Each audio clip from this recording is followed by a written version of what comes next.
Hey, what's up? What's going on? Been a minute, so I'll say I have an indifferent feeling about like the holidays. So I'll just say if for those of you that had a day off to spend time with family and friends, I hope it was enjoyable for you. Um, Hope you didn't go out and blow a wad on Black Friday or whatnot. But for everybody else, glad to be back. Um, I missed you guys this past week, just working and working and working. So, um, just finished eating some chicken, stuck in my teeth. Um,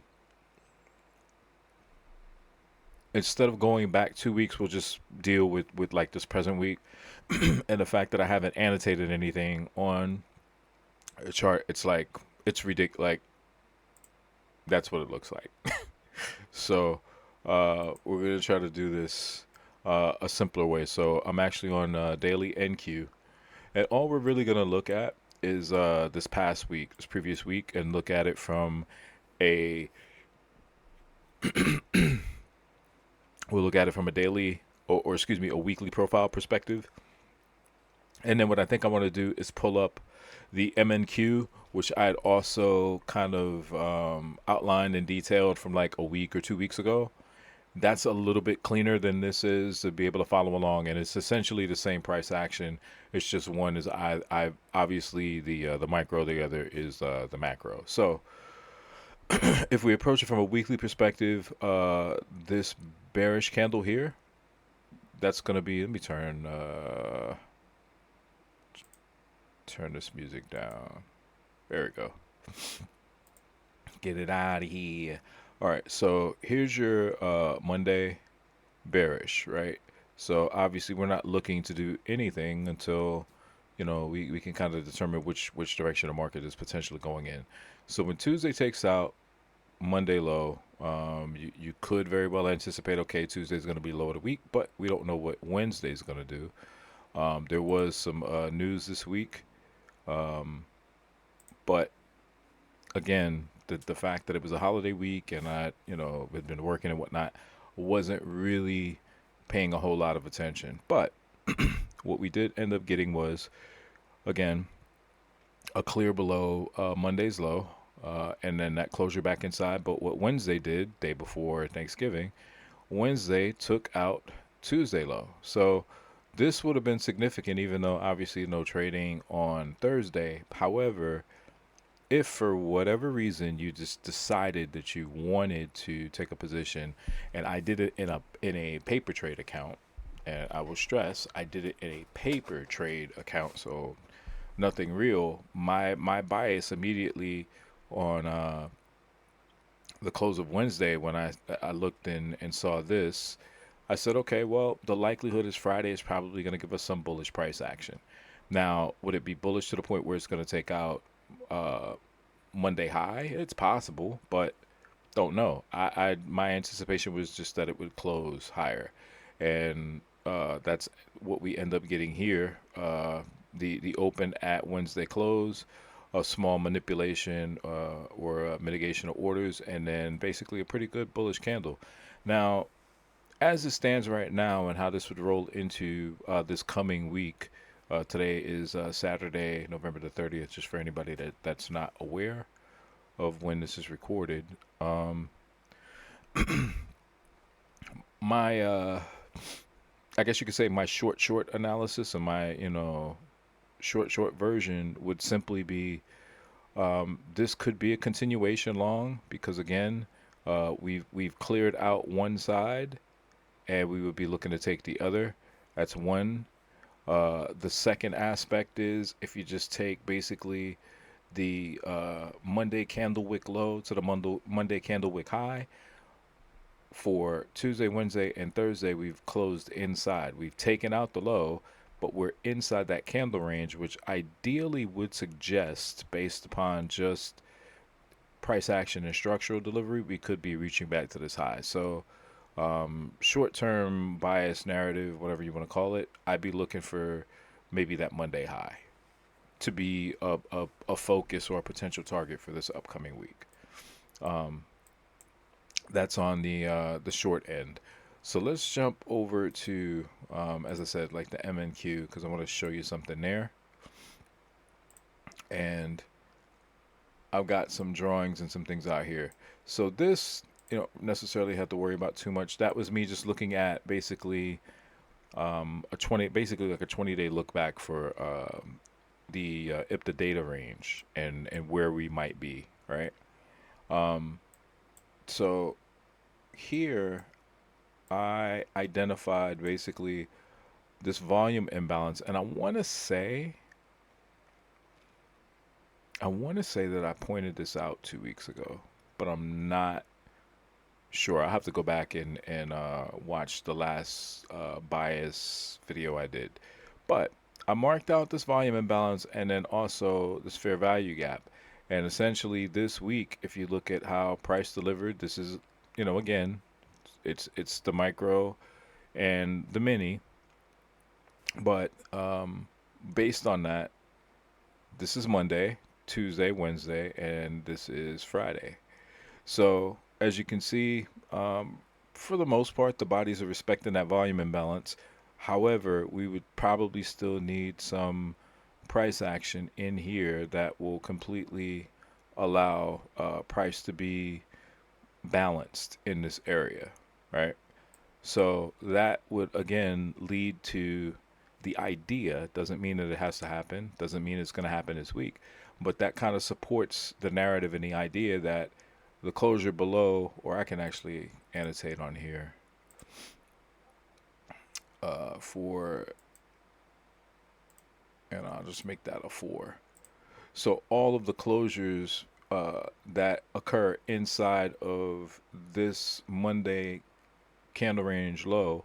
So there's a wick, and then here's an open and a close inside. It could very well suggest that we could be looking for this to be taken. Not only that from a daily perspective, but it also, again, allows the pairing of price within this volume imbalance. So we may get some back and forth in here. Um, Also within the context of a daily fair value gap. So what does that mean for opportunities within this structure? Well, let's drop down to a 4 hour. You know how much I love to look at 6 a.m. candles. So and this isn't hindsight. I was actually again looking at this yesterday on the way back to my house. So this candle here, let's see if I can just make this a different color. I'm gonna leave it at a 4, but let's just make it blue. Okay. So this is also a 6 a.m. candle. Okay. This 6 a.m. candle is from, ironically enough, this past Monday. So, what does that mean, if anything? Let's um let's get rid of some of this stuff because we don't actually put that back. Let's put that back. Um Give me 1 second here.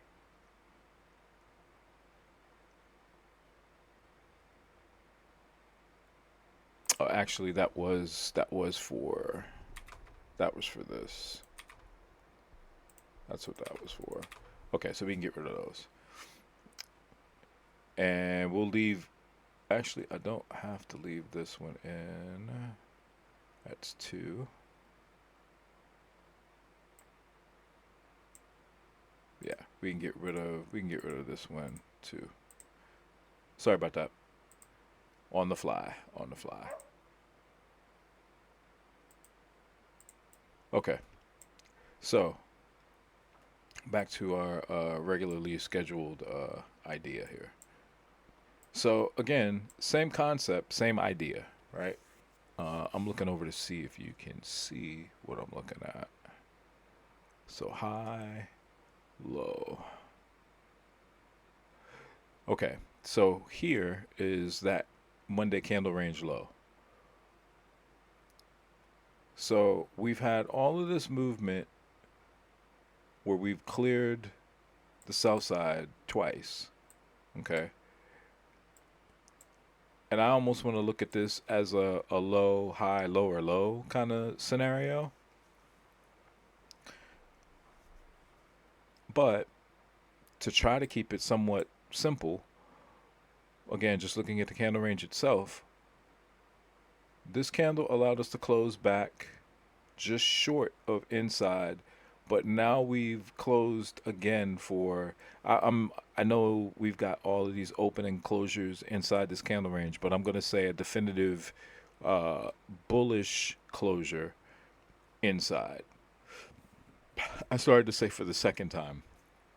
We did get a bullish closure here, but we had a strong rejection from this area. But again, context, right? Just holding on to the context and understanding. So next week,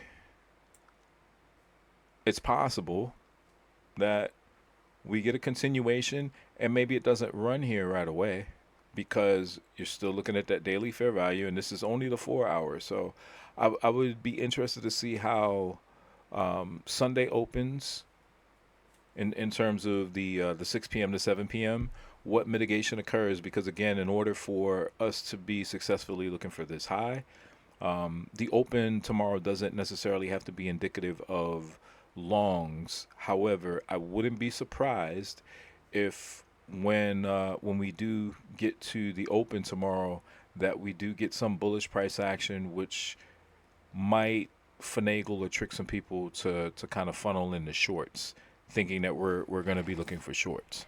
Um, Again, show me a short market and give me a target long, and I'm going to be waiting for it to turn around. So say all of that just to simply say, like, tomorrow could open. If I see the longs, it's not really something that I would be interested in getting involved in.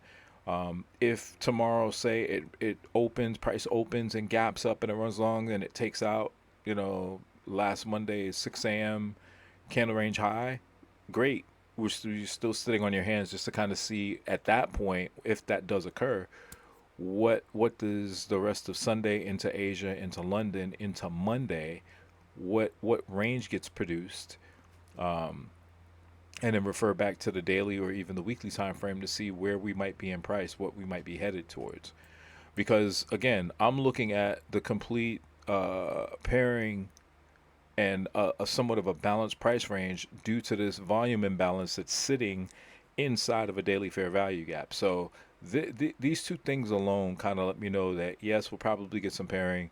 We may get, you know, a push above and maybe some consolidation or accumulation is probably a better word to use in here before we actually get a directional bias moving forward. So again, short version or the short narrative for bias this upcoming week. I would be looking for longs. I'd be looking for this 6 a.m. candle to be taken, i.e., this previous Monday's candle range high taken. So that would be the bias for NQ or even MNQ. Um, so yeah, pretty. I like to say pretty straightforward. Um, Side note, and then just as far as what's going on with me, I'm probably going to start a new combine, and it may be this week. It just depends on the kind of time that I have. If I'm not able to, come sit and see something clear, I'm not a fan of taking positions off of my phone at all. Like there's some people that do it. They do it. Some others do it and enjoy it. I absolutely hate it because I like to be able to see everything. Excuse me.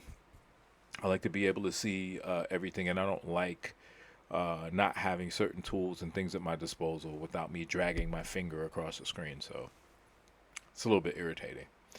But that said, yeah, I'll keep you guys posted in terms of what that will look like. But I appreciate you for tuning in. Stay safe. Avoiding the lunatics out here on the road because I can promise you there are plenty of them yesterday. Well, yeah, plenty yesterday. I know there are going to be plenty today with it being early on a Saturday. But yeah, just stay safe, stay profitable, and I'll see you guys next time.